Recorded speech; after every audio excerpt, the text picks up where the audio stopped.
Amending the budget to support humans on the moon in 2024. What may be causing possible moonquakes. And a virtual flight over an area of scientific interest on Mars. A few of the stories to tell you about this week at NASA.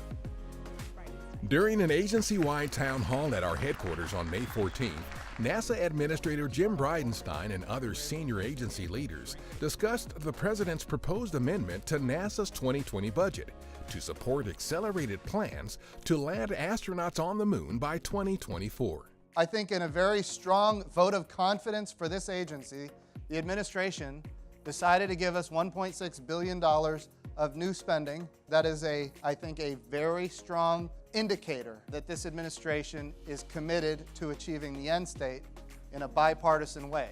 Under the President's Space Policy Directive 1, we are sending astronauts to the moon and then on to Mars in a measured, sustainable way as part of an innovative program of exploration with commercial and international partners to enable human expansion across the solar system. For more on our Moon to Mars effort, go to nasa.gov/moon to Mars. According to a study, data from seismometers placed on the moon by Apollo astronauts have provided the first evidence that shifting of the lunar surface, known as thrust faults, is still active and likely producing moonquakes, some believed to be around a magnitude of 5 on the Richter scale.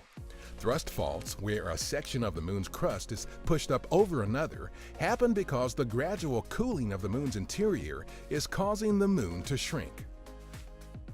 The May 17th issue of the journal Science includes the first peer-reviewed scientific results and interpretations of the Kuiper Belt object nicknamed Ultima Thule, based on data gathered during our New Horizons spacecraft's historic flyby on New Year's Day 2019.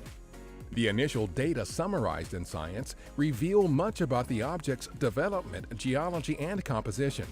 In addition to being the farthest exploration of an object in history, 4 billion miles from Earth, the flyby of Ultima Thule was also the first investigation by any space mission of a well-preserved planetesimal, an ancient relic from the era of planet formation.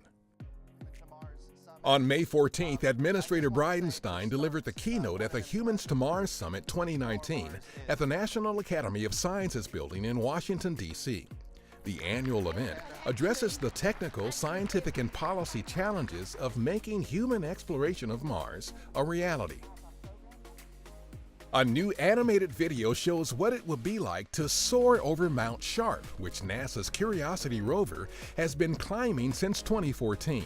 The aerial tour highlights several regions on the mountain that are intriguing to Curiosity's scientists because those regions could provide more insight into why water, one of the most critical resources for life, disappeared from Mars billions of years ago. Our Mars Reconnaissance Orbiter, or MRO, has circled the red planet 60,000 times and counting. MRO completed that milestone on May 15th. Since entering orbit in March 2006, the spacecraft has been collecting daily science about the planet that can be used to define future missions that bring humans to Mars. In addition to sending back its own data, the spacecraft is part of a network that relays data back to Earth from our Mars rovers and landers on the surface. In fact, MRO is expected to reach another milestone later this month when it will have relayed 1 terabit of data, largely from our Curiosity rover. That's what's up this week at NASA. For more on these and other stories, follow us on the web at nasa.gov/twan.